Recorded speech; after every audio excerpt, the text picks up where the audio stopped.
Hai guys, selamat jumpa lagi dengan Rila Mandala di sini. Hari ini kita akan membahas tentang algoritma greedy, bagian yang ketiga, bagian yang terakhir dari perkuliahan strategi algoritma IF 2211. Jadi ini merupakan bagian terakhir dari pembahasan kita tentang algoritma greedy ya. Setelah 2 minggu ini kita membahas tentang apa itu algoritma greedy, bagaimana strategi algoritma greedy, dan beberapa persoalan yang bisa dipecahkan dengan menggunakan algoritma greedy. Jangan lupa guys, subscribe channel ini biar seperti YouTuber.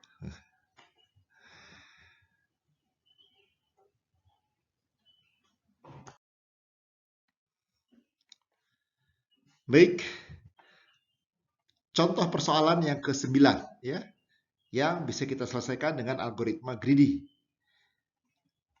Contoh tentang kode Huffman ya.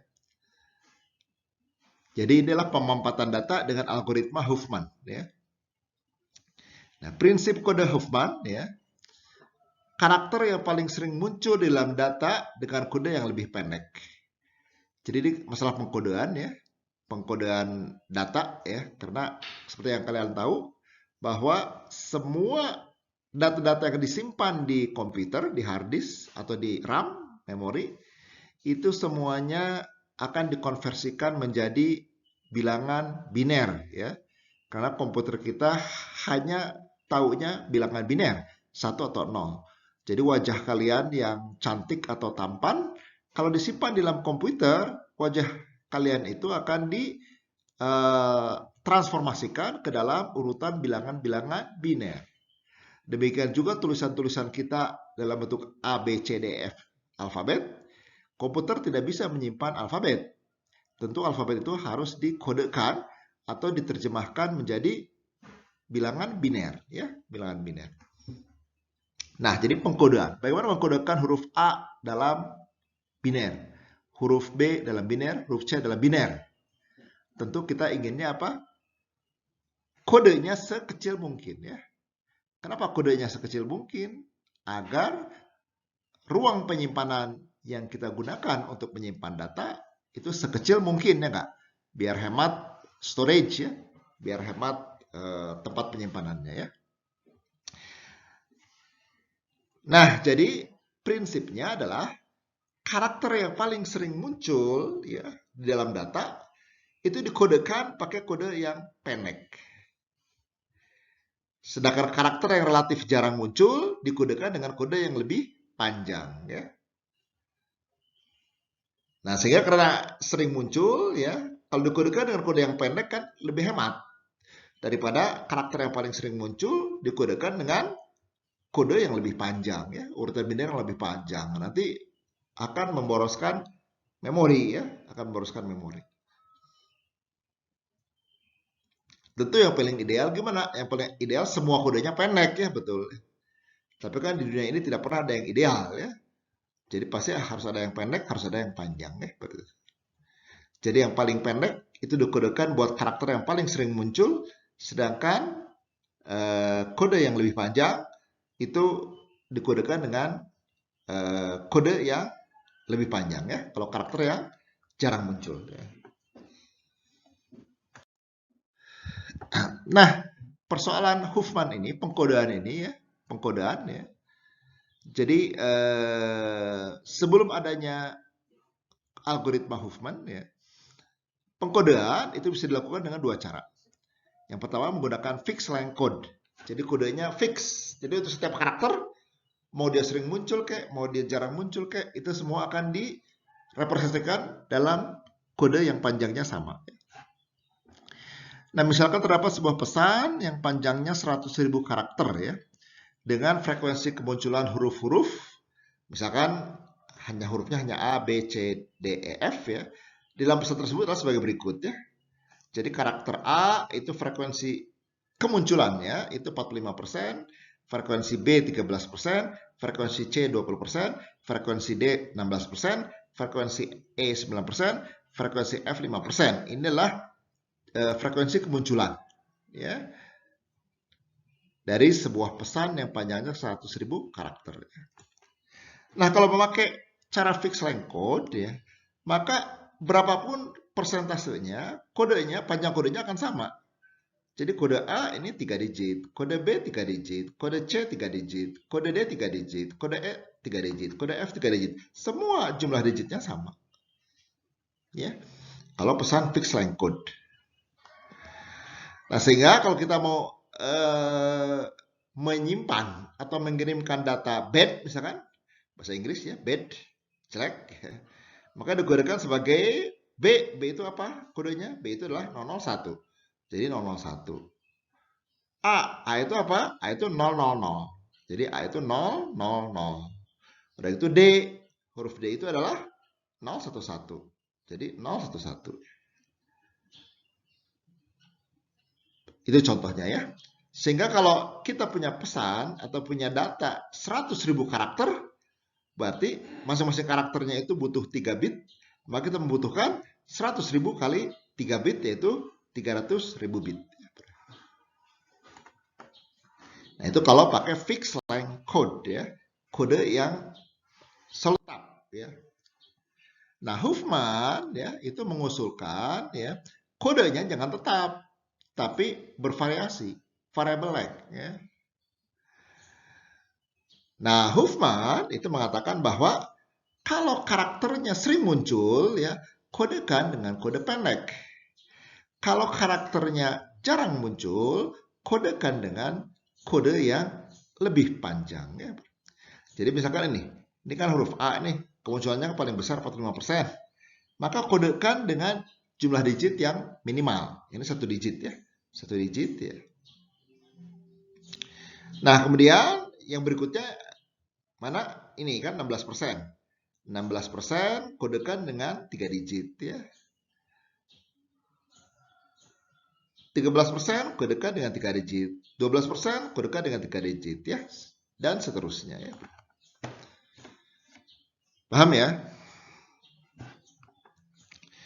Nah, karena ini variable length, kalau variable length kan berarti gimana? Kita tidak bisa mengetahui ketika ada sebuah urutan bilangan biner, mana karakter pertama, mana karakter kedua, mana karakter ketiga, dan sebagainya. Kalau pakai fixed length code kan bisa ketahuan ya. Jadi pokoknya 3 digit pertama pasti itu karakter pertama.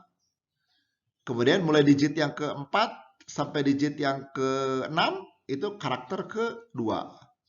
Mulai digit ke-7 sampai digit ke-9 itu karakter ketiga dan seterusnya. Posisinya kan bisa dihitung. Tapi kalau panjang kodenya bervariasi, tidak diketahui kan panjang kodenya. Gimana caranya?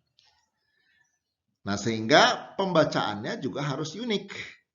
Jadi begitu kita menemukan urutan biner, maka itu pastilah kode untuk huruf tertentu. Jadi tidak boleh ambigu ya. Misalkan 001 ini bisa A, bisa B, bisa 00, misalkan ada 001. Ini bisa 0 saja, bisa 00, bisa 001 misalkan seperti itu. Ambigu ya nggak ya? Ambigu. Nah, biar tidak ambigu, maka kita harus desain sedemikian rupa sehingga tidak ada keambiguan. Tidak ada keambiguan. Sebagai contoh, kita tadi sudah menyiapkan kode seperti ini ya, yang berwarna merah ini ya. Nah, misalkan kita mau mengkodekan bad ya, mau mengkodekan huruf bad. Huruf bad ini kita lihat, B, huruf B, berapa huruf B kodenya? 101. Maka huruf B 101. Huruf A berapa? 0. Huruf A 0. Berikutnya D. D itu berapa kodenya? 111. 111. Sehingga kodenya, kode bad itulah 1010111. Nah, ketika kode ini diterima oleh si penerima, ya, atau ketika data bad ini disimpan di hard disk, dan kita ingin menampilkan ke layar, apa sih arti kode ini? Harus bisa juga di transformasi balik ya. Jadi jangan sampai kita bisa mengkodekan, tapi kita tidak bisa mendekode, ya. Tidak bisa mendekodekan. Ya. Atau bad ini misalkan dikodekan seperti ini, tapi ketika dibaca, ini bisa jadi kata yang lain. Ya. Bisa jadi kata good misalkan. Oh, kok jadi good malah bertolak belakang. Nah, jadi Huffman Code itu harus meyakinkan bahwa arti dari kode ini the one and the only one, yaitu arti katanya adalah bad. Ya. Jadi kalau di decode kode 101011 ini haruslah the one and the only one bad. Jangan sampai kode ini bisa berarti bad, bisa berarti good, bisa berarti sad, misalkan sedih ya, sad dan sebagainya. Tidak boleh ya. Coba kita lihat, betul nggak ini unik? Bahwa ini artinya adalah the one and the only one bad. Kita mulai dari scan dari digit yang pertama, 1. 1, apa kode untuk 1? Nggak ada ya. Berarti 1 bukan kode. Berikutnya 10. 10 ada nggak? Nggak ada juga 10. 101, adakah 101? Ah, ada. 101 itu B. Maka 101 akan di decode menjadi B. Berikutnya 0. 0 itu ada nggak di sini 0? Oh ada, 0 itu adalah A. Maka 0 itu akan di decode menjadi A. Berikutnya 111. 111 itu apa? Sebentar, 1 dulu. 1 dulu mana? Nggak ada. 11 nggak ada. 111 ada, yaitu D. Maka ini dikodekan D. Kita lihat, tidak ada arti yang lain dari kode 1011 ini kecuali bad. Ya, unik ya, tidak ambigu ya, Pak ya. Paham ya? Makanya di sini mungkin kalian heran, Pak, kok dari 1 digit jadi 3 digit ya? Katanya tadi harus kodenya pendek. Kenapa nggak ada kode buat angka 1 ya? Misalkan B udah jadi angka 1 aja B. Atau D jadi angka 1 ya. Kenapa angka 1 dihilangkan?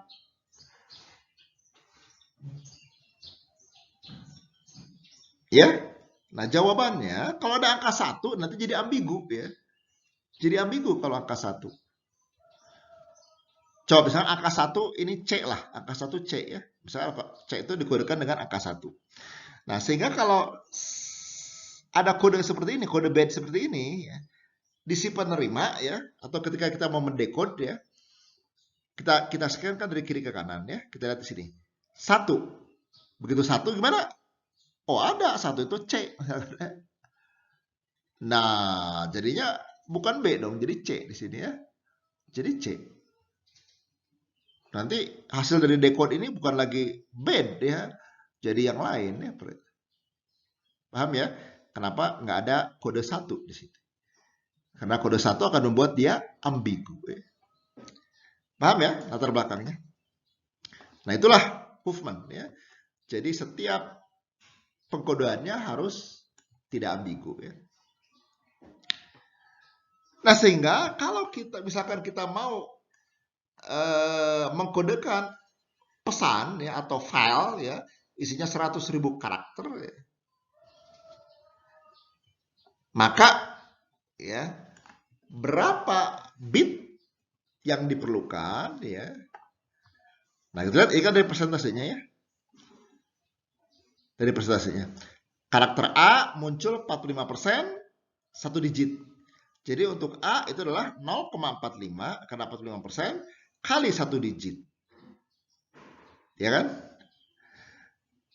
Kemudian untuk karakter B 13% muncul 3 digit. Jadi 0,13% ini persentase ya 0,13 kali 3 digit. Tambah untuk karakter C 12%, jadi 0,12 kali 3 digit. Tambah karakter D ini 16%, 0,16 kali 3 digit.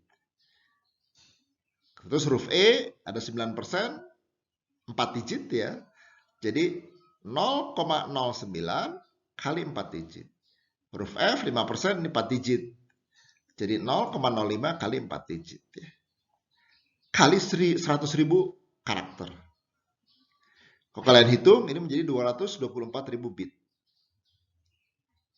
ya. Nah, kalau 100.000 karakter ini kita gunakan fixed length code, kode yang tetap tadi ya, 3 digit, 3 digit, 3 digit ya, maka diperlukan 300.000 bit, right? 300.000 bit ya.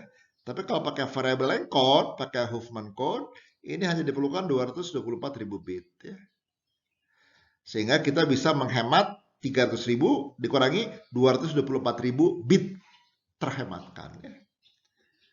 Sehingga nisbahnya, kalau nisbahnya tinggal kita bagi dengan 300.000 kali 100%, maka 25,3%. Jadi kita bisa menghemat tempat penyimpanan atau storage atau bandwidth ya, itu sebesar 25,3%. Cukup besar ya nggak ya? Seperempatnya ya nggak ya? Seperempatnya kita bisa hemat, ini cukup besar. Paham ya? Nah, jadi pengkodean itu lebih baik menggunakan variable length, tidak menggunakan fixed code ya.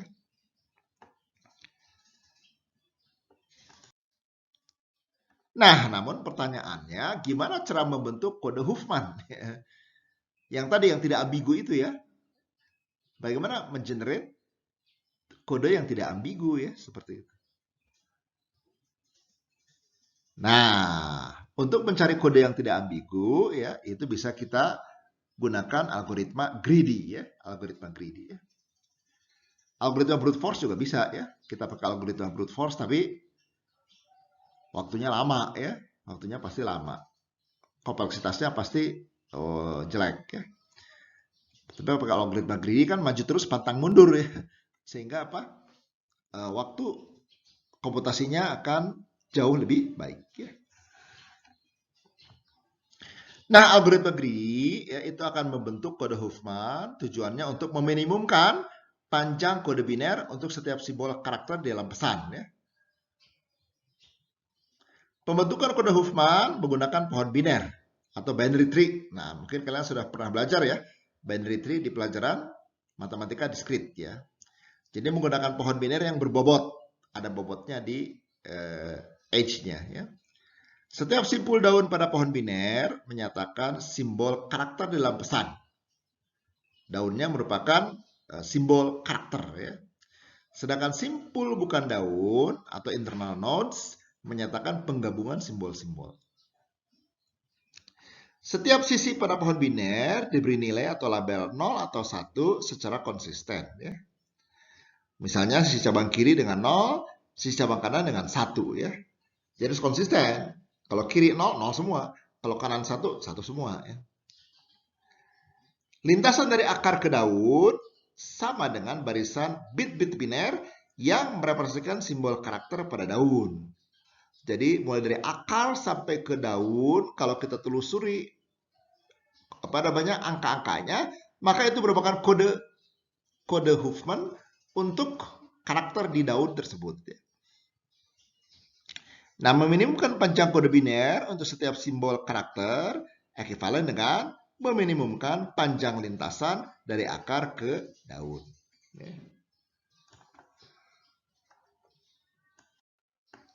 Nah, langkah-langkah pembentukan pohon biner dalam algoritma Huffman seperti demikian. Jadi yang pertama, baca semua karakter di dalam data untuk menghitung frekuensi kemunculan setiap karakter. Setiap karakter penyusun data dinyatakan sebagai pohon bersimpul tunggal. Setiap simpul di-assign dengan frekuensi kemunculan karakter tersebut ya. Tadi kan frekuensi kemunculannya kan diketahui ya. Yang kedua, terapkan strategi greedy-nya sebagai berikut. Pada setiap langkah, gabungkanlah dua buah pohon yang mempunyai frekuensi terkecil. Nah, tadi kan frekuensinya ada ya setiap setiap karakter. Setiap Nah, jadi gabungkan yang punya frekuensi terkecil pada sebuah akar. Akar mempunyai frekuensi yang merupakan jumlah dari frekuensi dua buah pohon penyusun. Kan digabung ya. Jadi jumlahnya ya. Yang ketiga, ulangi langkah 2 sampai hanya tersisa satu buah pohon Huffman. Yang keempat, ya, selanjutnya beri label sisi-sisi dalam pohon biner dengan 0 atau 1 secara konsisten. Tadi, kalau kiri 1, 1 semua. kanan 0, 0 semua. Atau sebaliknya, kiri 0, 0 semua, kanan 1, 1 semua. Yang kelima, lintasan dari akar ke daun akan merepresentasikan string biner untuk setiap karakter. Nah, kompleksitas dari algoritma Huffman di atas ini adalah O n log n. Kenapa log n? Karena dia dari akar sampai ke daun. Baik, kita akan memberikan contoh bagaimana algoritma greedy ini bekerja tadi ya.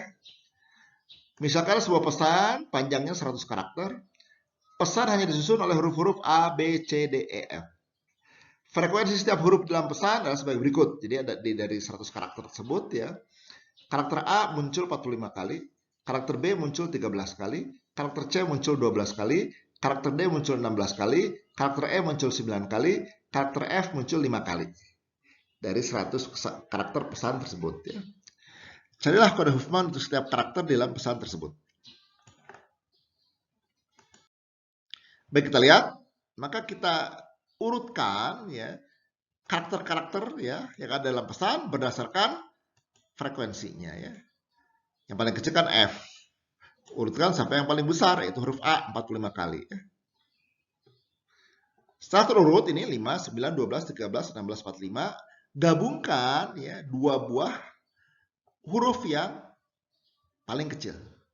Mana yang paling kecil? Yang paling kiri ya, ini F yang frekuensinya 5 dan E yang frekuensinya 9 ya. Jadi kita gabungkan F dengan E.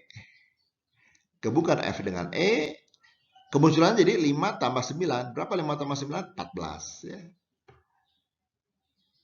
Jadi F dengan E gabungkan dan frekuensinya jadi jumlahkan 5 tambah 9 14. Nah, jadi FE 14.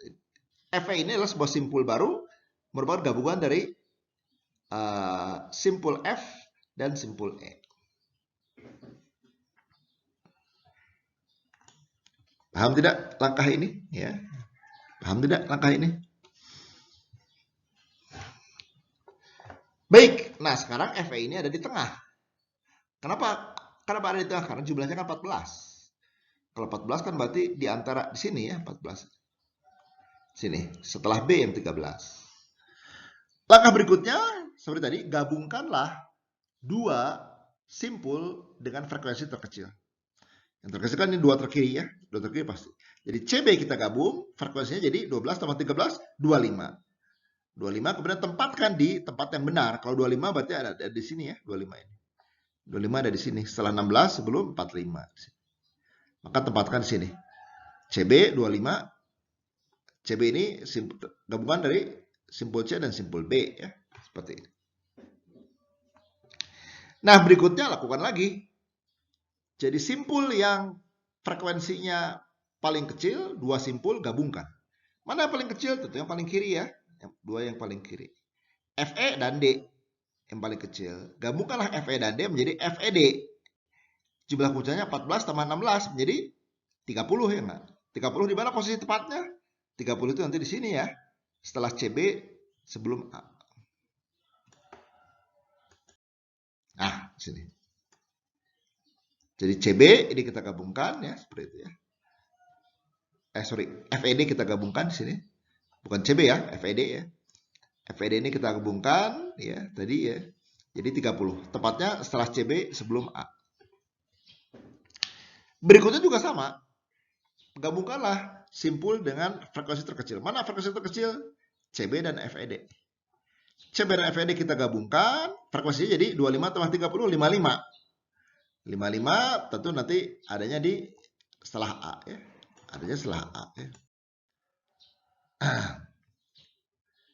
Nih ya.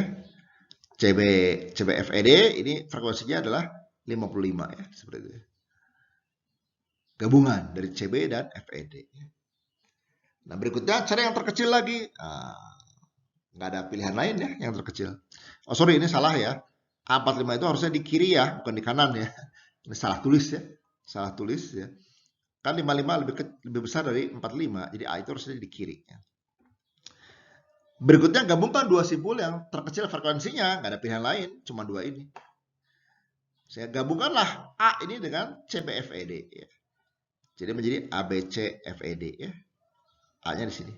45 ya. Ini sudah jadi sebuah pohon ya. Sudah jadi sebuah pohon, maka ini selesai. Nah, terus gimana pengkodeannya? Pengkodeannya ikuti dari akar sampai ke daun. Ikuti dari akar sampai ke daun. Angkanya itulah menjadi kodenya. Jadi kode A misalkan ya. Ini kode A dari daun ke sini. Berarti kodenya adalah 0. Itu 0. Ya, B mana B? B kan ini. B itu di sini. Berarti kodenya apa B itu? Ikuti dari akar sampai B. 101. Jadi B 101.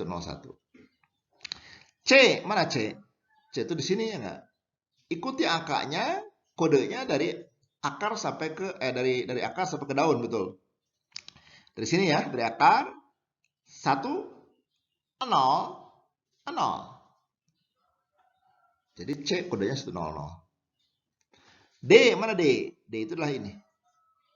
Ikutilah kodenya dari akar sampai ke daun. Dari akar 1 1 1. Maka D 1 1 1. Berikutnya E, mana E? Ini kan E ya. Ini kan E. Mana kodenya? Ikuti kodenya mulai dari akar sampai ke daun E ini ya. Dari akar 1 1 0 1. 1 1 0 1. F. Kita lihat F. Mana F? Ini F. Berapa kodenya? Ikuti dari akar 1 1 0 0. 1 1 0 0. Itulah kode Huffman. Paham tidak kira-kira ya? Oh ya, tadi dari langkah 5 ke langkah 6, jangan lupa melabeli 01 ya. Jadi harus konsisten. Kalau kiri 0, kanan 1. Kita lihat, kiri 0 semua. Kiri kan 0. Kanan 1 semua. 1, 1, 1, 1, 1. Konsisten ya. Pak, kalau dibalik gimana Pak? Satunya kalau ke kiri 1, kalau kanan 0. Tidak masalah ya, seperti itu. Yang penting konsisten. Jangan kadang-kadang kiri 1, kadang-kadang kiri 0. Nah, itu nggak boleh. Baik, itulah algoritma greedy untuk pengkodean Huffman. Ya. Kompleksitasnya adalah O(n) log n. Ya. Sangat efisien. Baik, berikutnya persoalan ke-10 ya. Problem ke-10. Contoh dari penerapan algoritma greedy ini yaitu berupa pecahan Mesir ya, atau Egyptian fraction ya. Apa itu pecahan Mesir ya? Pecahan Mesir itu adalah pecahan ya dalam bentuk P dibagi Q ya, yang dapat didekomposisi pecahan menjadi jumlah dari sejumlah pecahan yang berbeda ya. Jadi P per Q kita dekomposisi menjadi 1/K1 tambah 1/K2 dan seterusnya sampai 1/Kn. Jadi pembilangnya ini semuanya 1 ya. Penyebutnya itu beda-beda, bisa K1, K2 atau Kn. Dalam hal ini K1 lebih kecil dari K2, lebih kecil dari dan seterusnya sampai Kn. Ya.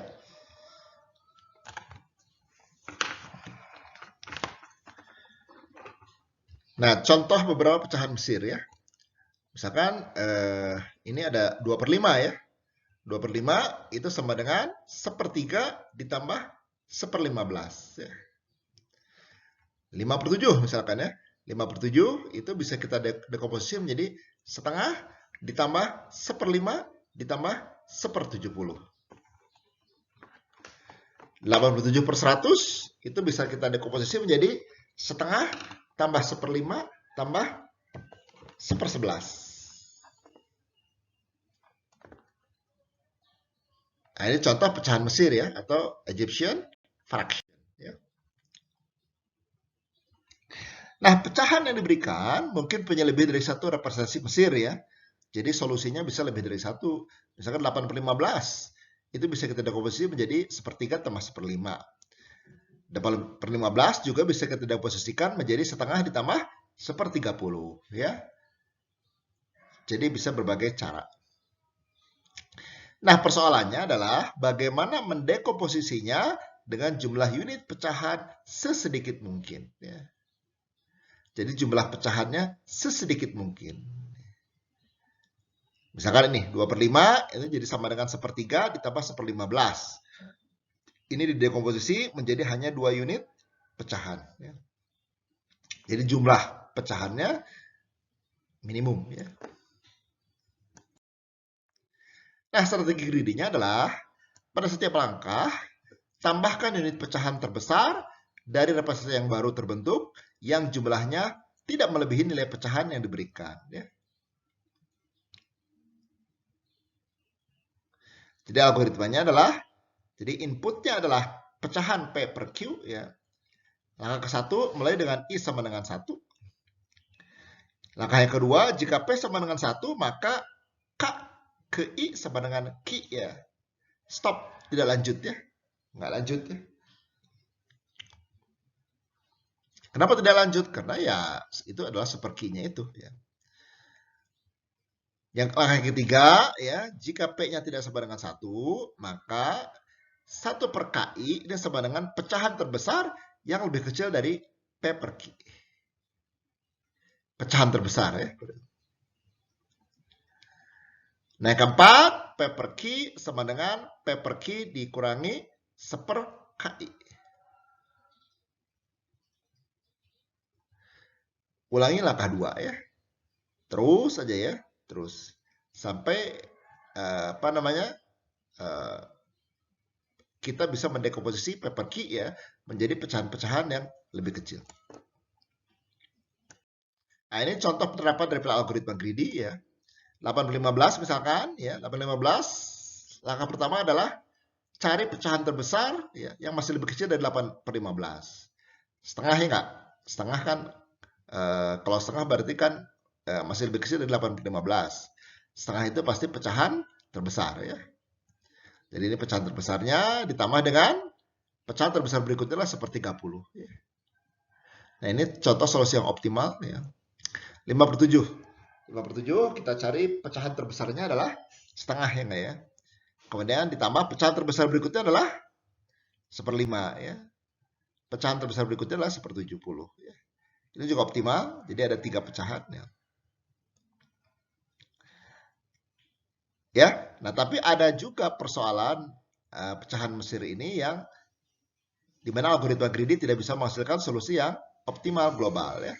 Sebagai contoh, jadi kalau kita mau menguraikan pecahan ini 26/133 ya, cari yang paling besar, pecahan yang paling besar, setengah, nggak mungkin ya, karena kalau setengah pasti lebih besar dari bilangan 26/133 ini ya.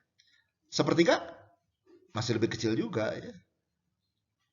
1/4 ini masih lebih kecil ya, ini kurang 1/4 ya nggak?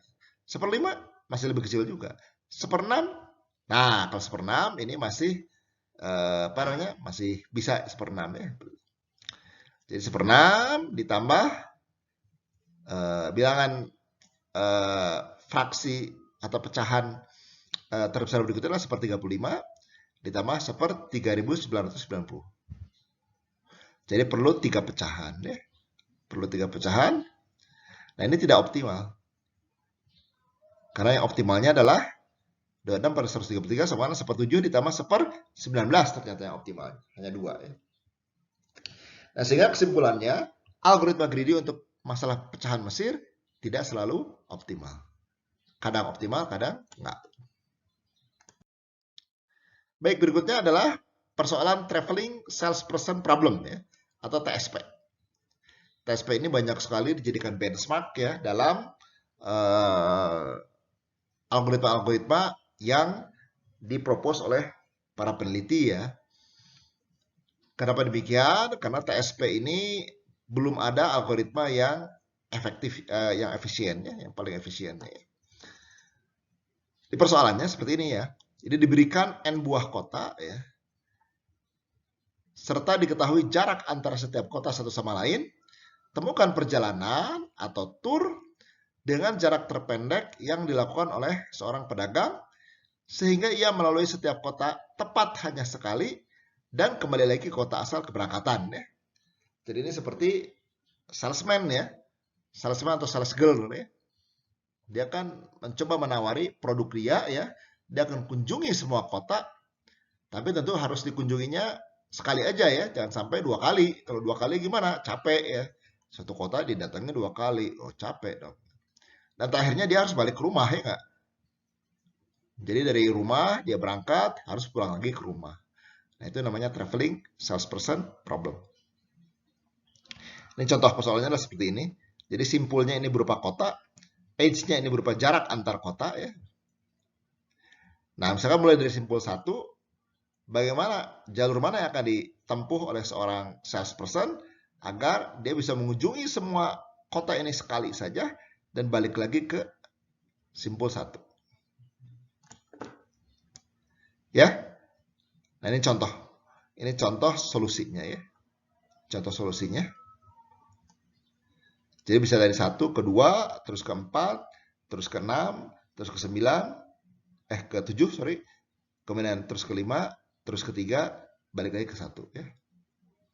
Atau sebaliknya juga bisa dari 1 ke 3, 3 ke 5, 5 ke 7, 7 ke 6, 6 ke 4, 4 ke 2, balik lagi ke 1 ya. Ini contoh solusi traveling salesperson problem atau TSP ya.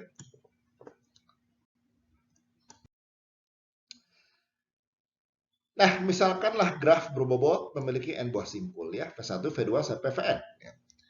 Misalkan tur dimulai dari simpul V1, mengunjungi simpul-simpul lainnya tepat sekali dan kembali lagi ke V1 ya. Nah, dari simpul V1, tur akan memilih n kurang 1 simpul-simpul lainnya yang dikunjungi.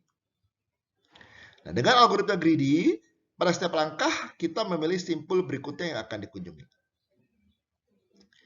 Strategi greedy-nya adalah pada setiap langkah yang ke I, pilih sisi dari VI ke VJ yang memiliki bobot terkecil.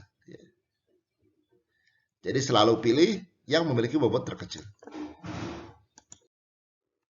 Sebagai contoh, kalau saya punya graf seperti ini ya. Jadi misalkan simpul melambangkan kota, age melambangkan jarak, misalkan ya, jarak yang tempuhnya ya.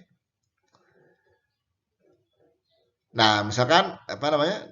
Nah, kalau kita bikin matrix adjacency matrixnya seperti ini ya. Tentukan tur terpendek dari simpul A ya, dari simpul A ini. Ini simpul asalnya. Oke, dari A, kalau pakai algoritma greedy, cari yang jaraknya paling kecil. Dari A ke B 10, A ke C 9, A ke D 15, A ke E 12. Mana yang paling kecil? Tentu yang paling kecil adalah A ke C, yaitu 9. Ya. Maka pertama pilih dari A ke C. Ketika coba di C, juga sama, cari jarak yang paling kecil dan belum pernah dilalui. Belum pernah dilalui yang mana? Yang A yang paling kecil ya Kak ya. Sebetulnya A yang paling kecil, 9 ya. Tapi kan A tadi sudah dilalui. Cari yang terkecil berikutnya, 10. 10 itu adalah E. Nah, E belum dilalui.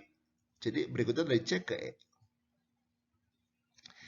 Dari E, cari jarak terkecil. Jarak terkecil adalah ke C ya nggak? Tapi kan ke C, C-nya tadi sudah dikunjungi.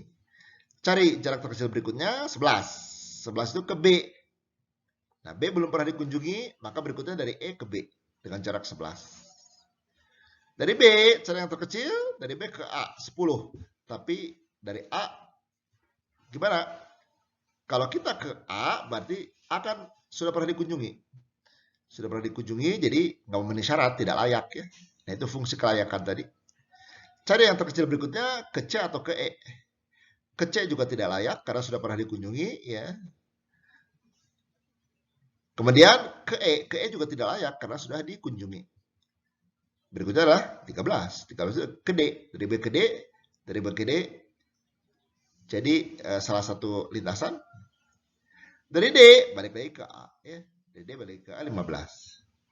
Jadi kalau kita jumlahkan, bobot jaraknya adalah 9 tambah 10 tambah 11 tambah 13 tambah 15 adalah 58. Padahal yang optimalnya sesungguhnya adalah melalui dari A ke B, B ke C, C ke D, D ke E, ke A. Bobot jaraknya total kalau dijumlahkan itu 56. Ya. Nah, jadi algoritma untuk penyelesaian traveling salesperson problem ini, TSP, ini sangat terkenal. Kenapa? Karena sampai sekarang belum bisa mendapatkan solusi optimal global dengan kompleksitas polinomial. Itu belum ada. Jadi belum ada sampai sekarang algoritma yang kompleksitasnya polinomial yang bisa menghasilkan optimal global di persoalan TSP. Greedy pun tidak memberikan solusi optimal untuk persoalan TSP. Nah, jadi ini tantangan buat kalian, ya. Silahkan kalian bikin algoritma ya untuk menyelesaikan TSP bisa mendapatkan nilai optimal global, tapi kompleksitasnya polinomial. Ya, kalau kalian bisa menemukan algoritma itu, maka kalian bisa dapat hadiah Turing ya. Turing itu adalah Turing Award, itu adalah penghargaan tertinggi di bidang komputer ya. Turing Award namanya.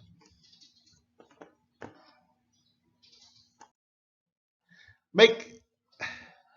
Nah, berikutnya ini bagaimana algoritma greedy bisa diterapkan untuk menyelesaikan permainan Othello ya, atau reversi ya. Gitu ya.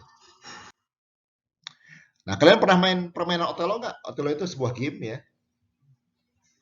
Nah, Othello atau reversi adalah permainan yang menggunakan papan atau board game ya, dan sejumlah koin yang berwarna gelap, misalnya hitam, dan terang, misalnya putih ya.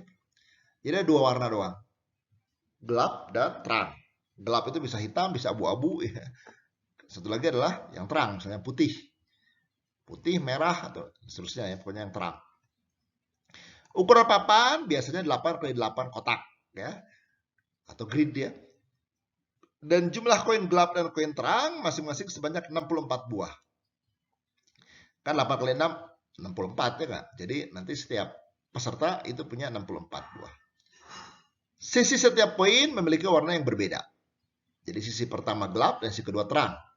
Jadi satu koin ada dua warna, ya, gelap dan terang. Pada permainan ini kita asumsikan warna hitam dan putih. Jumlah pemainnya 2 orang. Ya. Dalam permainan ini, setiap pemain berusaha mengganti warna koin lawan dengan warna koin miliknya. Misalnya dengan membalikkan koin lawan, ya, dengan cara menjepit ya, atau memblok koin lawan secara vertikal, horizontal, ataupun diagonal. Ya. Nah, barisan koin lawan yang terletak dalam satu garis lurus yang diapit oleh sepasang koin pemain yang currents itu diubah warnanya di reverse menjadi warna pemain card. Ya. Jadi sebagai contoh di sini ya, ini kita lihat, ini putih, ini hitam. Sekarang giliran hitam meletakkan koinnya. Kalau hitam meletakkan koinnya di sini, maka semua koin putih yang terjepit oleh dua koin hitam ini kebetulan vertikal ya, itu akan menjadi hitam, ya, akan menjadi hitam. Jadi milik si pemain hitam. Jepitannya itu kan bisa vertikal, bisa horizontal, bisa juga diagonal. Ya. Paham ya sekarang cara bermain Othello-nya? Nah, setiap pemain bergantian meletakkan koinnya. Jika seorang pemain tidak dapat meletakkan koin karena tidak ada posisi yang dibolehkan, permainan kembali ke pemain lainnya. Jadi lewat, pas. Ya. Jika kedua pemain tidak bisa lagi meletakkan koin, maka permainan berakhir. Ya. Hal ini terjadi jika seluruh kotak telah terisi atau ketika seorang pemain tidak memiliki koin lagi. Atau ketika kedua pemain tidak dapat melakukan penempatan koin lagi. Maka selesai. Ketika permainan selesai, pemenangnya ditentukan dengan cara menghitung pemain mana yang memiliki koin paling banyak. Ya, di atas papan. Ya. Nah, algoritma greedy dapat diaplikasikan untuk memenangkan permainan. Ya. Algoritma greedy berisi sejumlah langkah untuk melakukan penempatan koin yang menghasilkan jumlah koin maksimal pada akhir permainan. Nah, algoritma greedy dipakai oleh komputer pada tipe permainan komputer vs manusia ya. Jadi kalian bisa main game di komputer, game Othello lawan komputer. Komputer bisa pakai algoritma greedy ya. Nah, ada dua strategi yang bisa kita terapkan ya, strategi greedy ya, ada dua buah strategi greedy. Yang pertama bisa greedy by jumlah koin ya. Jadi pada setiap langkah koin pemain menuju koordinat yang menghasilkan sebanyak mungkin koin lawan. Strategi ini berusaha memaksimalkan jumlah koin pada akhir permainan dengan menghasilkan sebanyak-banyaknya koin lawan pada setiap langkah. Jadi mana yang kira-kira akan menjepit ya dan menghasilkan banyak koin lawan menjadi koin milik kita. Yang kedua itu greedy by jarak ke tepi. Jaraknya ke tepi. Jadi pada setiap langkah koin pemain menuju ke koordinat yang semakin dekat dengan tepi arena permainan. Strategi ini berusaha memaksimumkan jumlah koin pada akhir permainan dengan menguasai daerah tepi. Kenapa daerah tepi harus dikuasai? Karena ini sulit untuk dilangkahi koin lawan. Kalau koin kita ada di tepi kan kita tidak bisa dijepit, betul nggak? Kalau jepit itu kan harus dari ujung ke ujung. Padahal kita ada di tepi, ada di ujung. Jadi nggak bisa dijepit ya. Koin yang ada di tepi tersebut ya. Bahkan untuk pojok area yang sulit dilangkahi lawan ya. Jadi itu. Jadi bisa dua strategi ya. Nah, coba kalian jalankan permainan Othello pakai dua strategi ini ya. Silahkan dicoba ya di rumah masing-masing. Ya.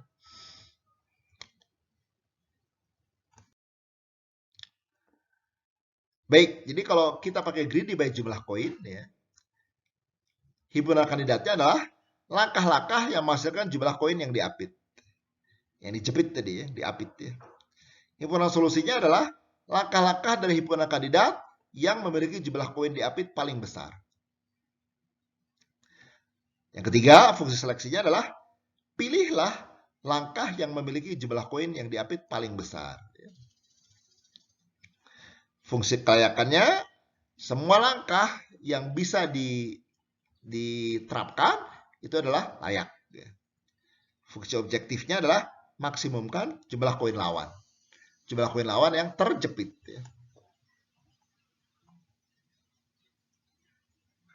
Nah, itu strategi greedy-nya. Baik. Ini contoh misalkan ya. Misalkan keadaannya ini koin putih ya. Ini koin hitam ya. Ini koin hitam. Nah, misalkan sekarang giliran yang hitam ya. Giliran hitam yang jalan. Nah, mana yang akan kalian pilih? Menempatkan yang hitam di sini, menempatkan hitam yang di sini, atau menempatkan hitam di sini, atau dimanapun ya, di sini ya. Nah, kalau pakai greedy by by banyaknya koin yang dijepit ya tadi ya. Kalau kita tempatkan di B ya, kita tempatkan di sini, maka berapa koin lawan yang bisa jadi milik kita? Satu, ini kan kejepit ya, satu, dua nih vertikal nih.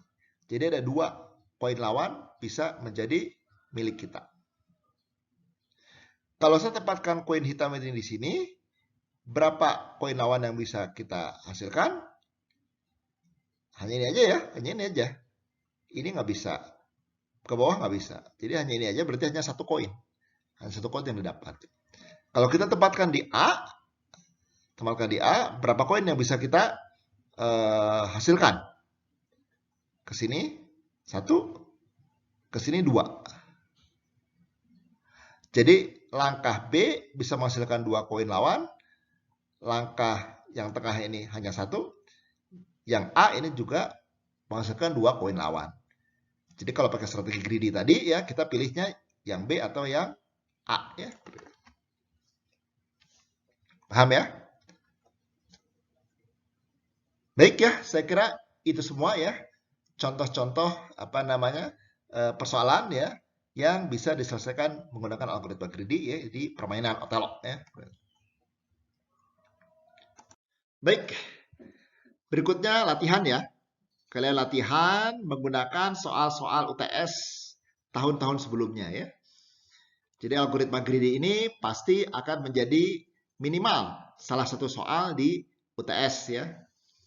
Jadi kalian coba kalian tes sekarang kemampuan kalian, pemahaman kalian, apakah sudah memenuhi atau tidak ya. Nah ini contoh di soal UTS tahun 2020 ya. Tentu soal ini tidak akan keluar lagi ya di UTS tahun ini ya. Tapi ini berguna buat kalian latihan ya. Misalkan terdapat sebuah lari itu array A1 sampai N dengan N elemen bilangan bulat.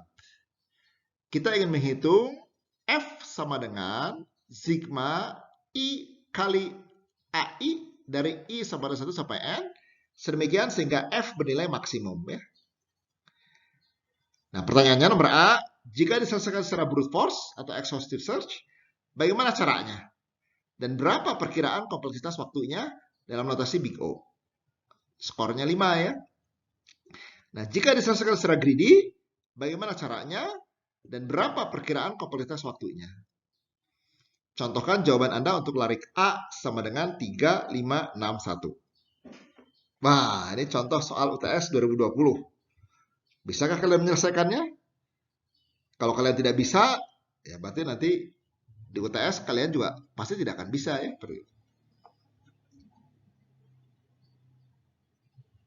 Nah, latihan berikutnya juga ini diambil dari soal UTS tahun 2020, tahun lalu berarti ya.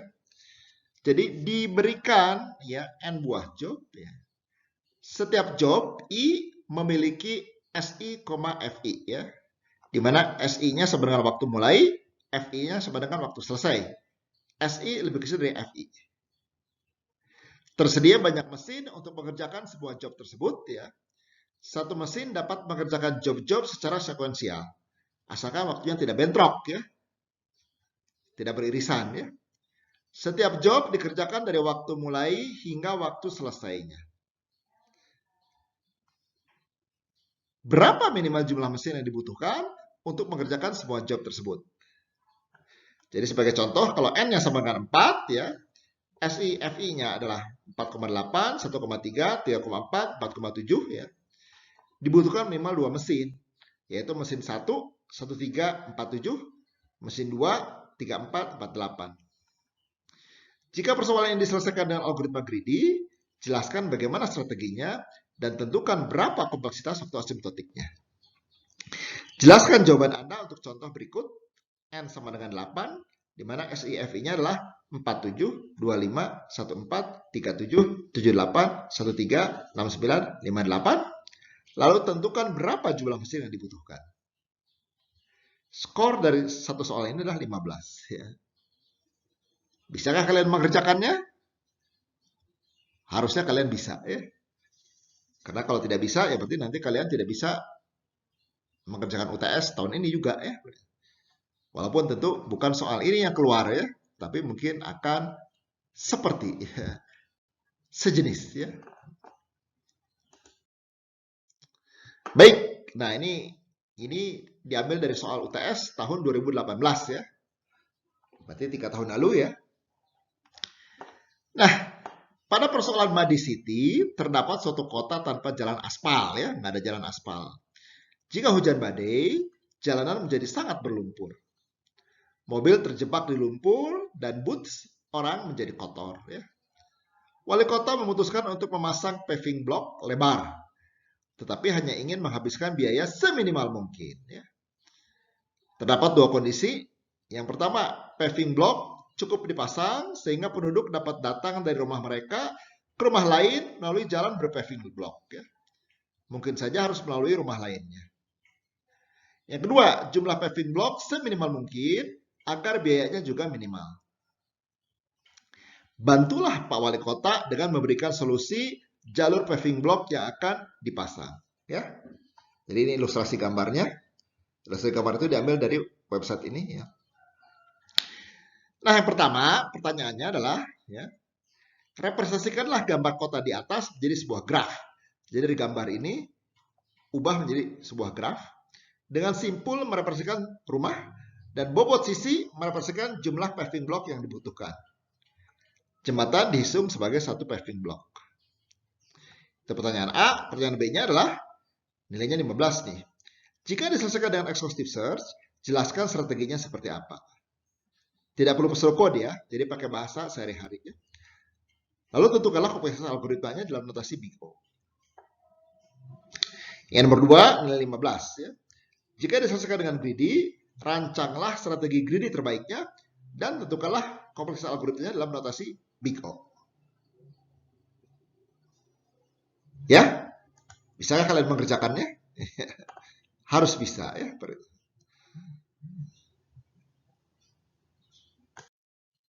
Nah, contoh berikutnya. Ini diambil dari soal UTS ya, ujian tengah semester tahun 2011 ya. Misalkan kita menempuh perjalanan sejauh 100 km. Dimulai dari titik 0 dan berakhir pada kilometer 100. Di sepanjang jalan terdapat SPBU. SPBU tahu? Pom bensin ya, tempat ngisi bensin mobil ya, SPBU. Pada jarak 10, 25, 30, 40, 50, 75, dan 80 km dari titik awal. Tangki bensin pada awalnya hanya cukup untuk berjalan sejauh 30 km. Bagaimana kita menempuh tempat pemberhentian agar kita berhenti sesedikit mungkin. Bagaimana penyelesaian dengan algoritma greedy di atas? Jelaskan. Nah, itu contoh-contoh soal ya yang diambil dari UTS-UTS tahun-tahun sebelumnya. Coba kalian kerjakan ya. Nanti solusinya akan saya berikan ya di channel ini juga berupa video ya, tapi tidak akan ada di kelas ya. Jadi saya akan berikan di videonya nanti. Makanya jangan lupa subscribe channel ini sehingga kalau ada video baru dari saya kalian bisa langsung tahu ya. Jadi silahkan subscribe ya di sini ya. Nanti kalian cocokkan jawaban kalian dengan jawaban yang akan saya berikan nanti di channel ini. Ya. Baik, dengan demikian berakhir sudah pembahasan algoritma greedy di kuliah kita tahun ini ya. Setelah ini nanti kalian akan mendapatkan tugas ya, tugas dari asisten ya. Sebuah persoalan yang harus diselesaikan dengan algoritma greedy ya. Jadi nanti kalian desain solusinya pakai algoritma greedy, kemudian implementasikan dalam program ya. Nanti akan dijelaskan oleh asisten ya. Baik, dengan demikian berakhir sudah strategi algoritma greedy ya. Kalian sehat selalu ya. Jaga jangan sampai kalian terkena COVID-19 ya. Penuhi protokol kesehatan ya. Pakai masker, kemudian mencuci tangan ya. Hindari kerumunan ya. Pokoknya protokol kesehatan jalankan terus ya. Baik, demikian ya. Dengan demikian saya ucapkan selamat belajar ya. Selamat mengerjakan tugas juga, tugas yang kedua berarti ya di kuliah ini. Dan semoga kalian selalu dilindungi oleh Tuhan Yang Maha Kuasa ya. Baik, selamat siang ya. Assalamualaikum warahmatullahi wabarakatuh.